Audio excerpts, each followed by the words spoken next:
जिस संगठन को सरदार पटेल ने महात्मा गांधी की निर्मम हत्या के बाद दंगा, आतंक और अराजकता फैलाने के लिए बैन किया था, अगर उसी संघ का प्रमुख हमारे स्वतंत्रता संग्राम को, हमारी आजादी की जंग को, हमारी स्वतंत्रता और हमारे संविधान को ही नकारे, तो क्या आपको जरा सा भी आश्चर्य होता है? मुझे तो नहीं होता। मुझे दुख जरूर होता है, और इस बात का दुख होता है कि इस देश में इस कदर नफरत फैला दी गई है, ऐसा माहौल बना दिया गया है कि आज मोहन भागवत जैसे आदमी की हिम्मत है कि वो इस देश की आजादी पर सवाल उठाकर ये कह सक रहे हैं कि हम 1947 में आजाद ही नहीं हुए थे। अच्छा, अगर आजादी नहीं मिली तो स्वतंत्रता की लड़ाई किससे लड़ी गई, क्यों लड़ी गई?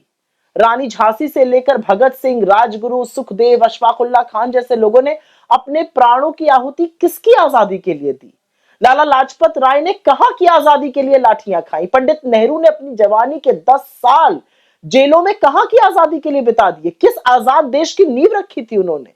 सरदार पटेल देश में आए वापस वकालत छोड़कर किसके स्वतंत्रता संग्राम में शामिल होने, और किस आजाद देश में तमाम रियासतों और रजवाड़ों को उन्होंने जोड़ डाला था?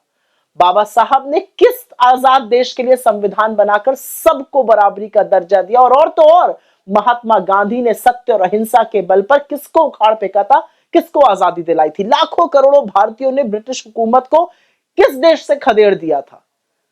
हमारी आजादी, आजादी का आंदोलन, संविधान के ऊपर जो सवाल उठाए हैं मोहन भागवत ने, वो वस्तुतः देशद्रोह है।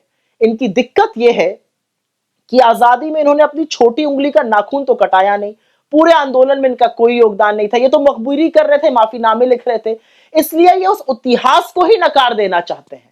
असल में तो इन लोगों को इस देश की आजादी से, स्वतंत्रता संग्राम से, संविधान से नफरत है।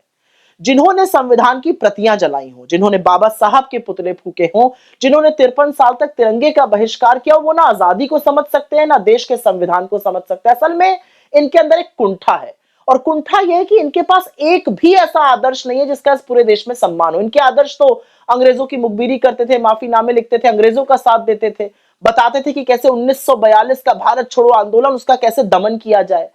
इनको आजादी से इसलिए भी दिक्कत है कि आजादी के बाद देश में संविधान बना, और संविधान ने उन सब लोगों को बराबरी का दर्जा दिया जिनका ये सदियों से शोषण करते आए थे। इनको अपच है कि कैसे दलित, पिछड़े, आदिवासी समुदाय के लोग इनके बगल में बराबरी से बैठने लगे, और अब वो इनका दमन सहने को तैयार नहीं है। वो तो संविधान में दिए हक को लेकर आगे बढ़ रहे हैं, और इसीलिए ये आरएसएस वाले आजादी, आजादी के महानायकों, कांग्रेस के योद्धाओं और आजादी से उपजे संविधान का विरोध करते हैं। और जब ये फंसे तो ये स्टेट शब्द के पीछे छिपने लगे। क्या गलत कहा है राहुल गांधी ने? बिल्कुल ठीक ही तो कहा है। हमारी लड़ाई पूरे तंत्र से है, उस स्टेट से है जिस पर पूरा का पूरा संघ काबिज है। एक निरंकुश सरकार से है। मूर्ख भाजपाइयों को राष्ट्र और स्टेट में अंतर नहीं पता है। स्टेट निकम्मी सरकार, भ्रष्ट नौकरशाह, संघियों से भरी एजेंसी, और 100% हमारी लड़ाई उनसे है जो हम पूरी शिद्दत से लड़ रहे हैं।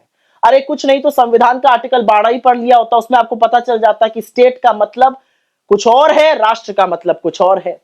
लेकिन एक बात माननी पड़ेगी कि राहुल गांधी जैसी वैचारिक स्पष्टता और किसी में नहीं है। उन्होंने बिना संशय के इस देशद्रोही वक्तव्य को वो बुलाया जो बुलाना चाहिए था। असलियत तो यह है कि मोहन भागवत ने यह वक्तव्य 48 घंटे पहले दिया था। सुई टपक सन्नाटा छाया हुआ था, मीडिया भी सोया हुआ था, विपक्ष भी शांत था। जब राहुल गांधी ने इस बारे में बात करी तब सब लोगों ने इस पर बोलना शुरू किया और मोहन भागवत की कलई खुलने लगी।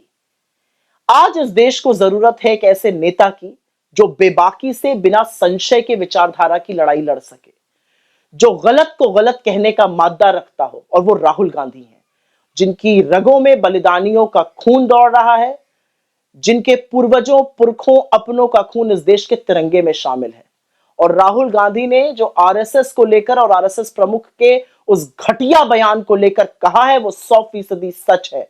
इस देश की आजादी पर सवाल उठाना देशद्रोह है, उससे इतर और कुछ नहीं।